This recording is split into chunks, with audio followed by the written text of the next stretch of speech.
welcome back to the channel. Let's talk about Bring Her Back. This is the latest horror film from the Philippou brothers, known previously as YouTubers Raka Raka, but are now making some of the most exciting horror films of modern times. Talk to Me, released back in 2023, was a razor-edged debut that I loved, but that film focused on much more straightforward horror thrills. And despite some really chilling sequences, was still a lot of fun, delivering some sharp commentary on addiction in a very creative way. And now, for the follow-up, we have Bring Her Back, and I think it just about outshines Talk to Me in almost every way. It is distributed by A24, and yes, it feels very on brand for them, but in comparison to Talk to Me, this is much more of a downer film. It's a bit of a soul bruiser, and one that does continue to quietly mumble around in your head once you leave the cinema. Talk to Me was more clean-cut, perhaps a bit more slick and maybe even timely, but Bring Her Back is the darker, older sibling that feels less aware of the rules and is quite content to outstay its welcome. It's got a lot of emotion simmering away that slowly starts to boil, and it builds to something that feels devastatingly sad. It's a sadness that felt oddly cathartic as all its tension and anger begins to fall away. When the credits rolled, I wasn't quite sure how to feel. I do think even horror veterans will still get impacted by this, and let me just say, before I go into the plot, I want to emphasize, this is not a jumpy thrill seeker. It's a slow burning look at grief, at family, at belonging, and it all unfolds to some truly disturbing imagery that is not for the faint of heart, and it does have some particularly gruesome moments featuring children. So the story focuses on a brother and sister that after the death of their father are sent to a foster home, but that foster mother seems to be planning some kind of ritual. There's some VHS tapes involved, there's some occult symbols, but I won't spoil any more. Going into this film as blindly as possible is part of the experience here.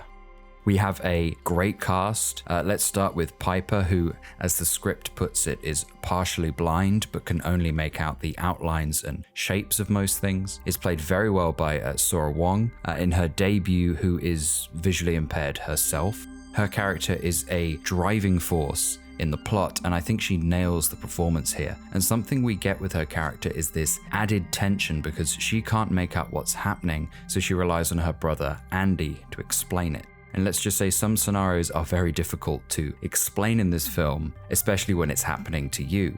It creates a really interesting dynamic.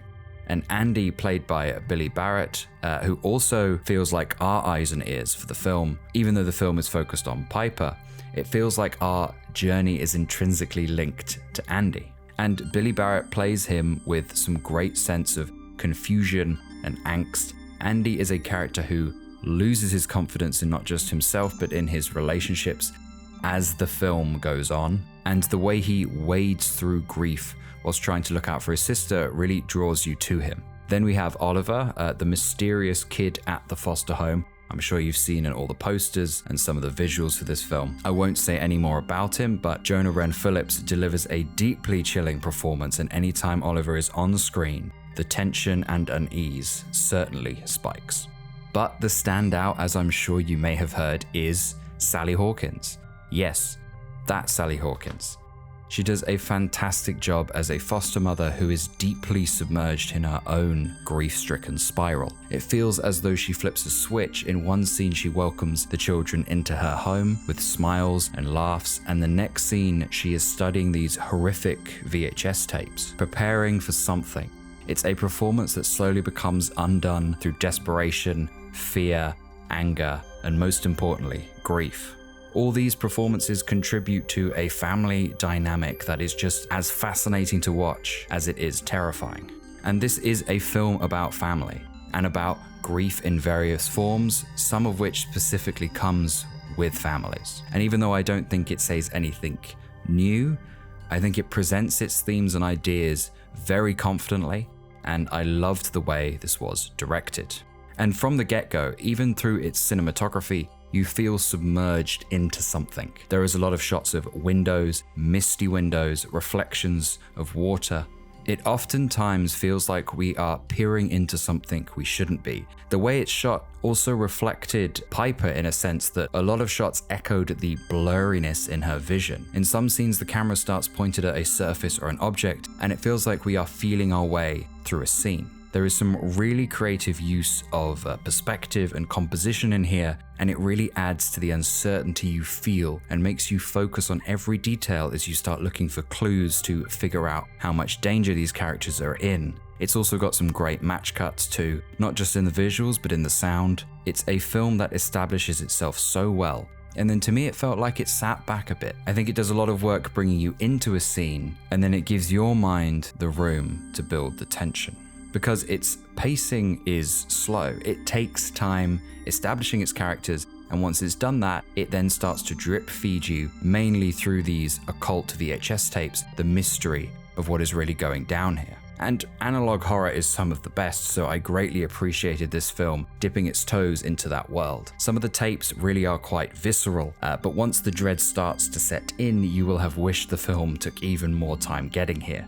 The second half of this film gently winds you tighter and tighter as the plot begins to unravel. And what impressed me most is that once I realized where we were actually going, I still didn't know how it was going to go down. And I never once lost interest, even deep into the weeds of its third act. And the third act is where so many horror films tend to buckle. Because the tension is released, we have to reach some kind of conclusion. But that catharsis I mentioned earlier on, where the tension is swapped for sadness in this, really hit me hard. The anxiety faded, the pin dropped. I just realized how upsetting all of this really is. The problem with horror films sometimes is you spend so much time wrapped up in either a mystery or even your own anxiety that you don't have time to necessarily process the character's trauma.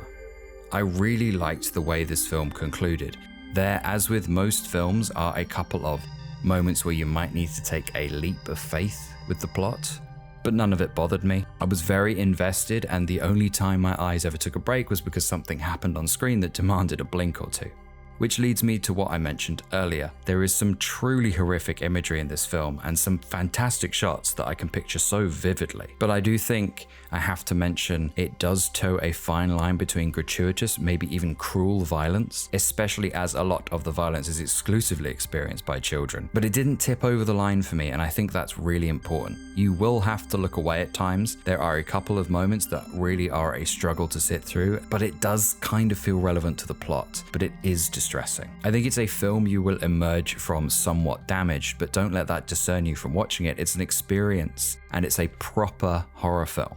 And like the circles drawn throughout the film, the cycle of grief seems to be coming back around more frequently in modern horror films because it's something we can all, unfortunately, understand. And I think it's where our deepest fears lie. This is a bleak, abrasive film, one that I am glad to have witnessed, but also am glad it's over. And although it's a horror, it feels like a film about family first. This is a very easy recommendation from me, and if you can handle your horror, I think it's something worth experiencing. It's an 8 out of 10 from me. And the second family-focused film I thoroughly enjoyed this past weekend, a very different vibe, but consider checking my review of Fantastic Four, which was also a surprisingly great time at the cinema, and it's something you can actually watch with your family. It's certainly been a strong finish for July. And with that, please do consider subscribing and leaving a like if you'd care to. Let me know what you thought of the film in the comments. And a quick update, I am trying to increase my upload schedule a bit. I'm currently working on a new Why You Should Watch video. I've got another classic film video ready to go soon, and I will be doing a joint monthly roundup video for June and July. So please stick around for all of that. I am very grateful to everyone that has subscribed so far, and thank you for some of the lovely comments on my videos. I appreciate any time you choose to spend looking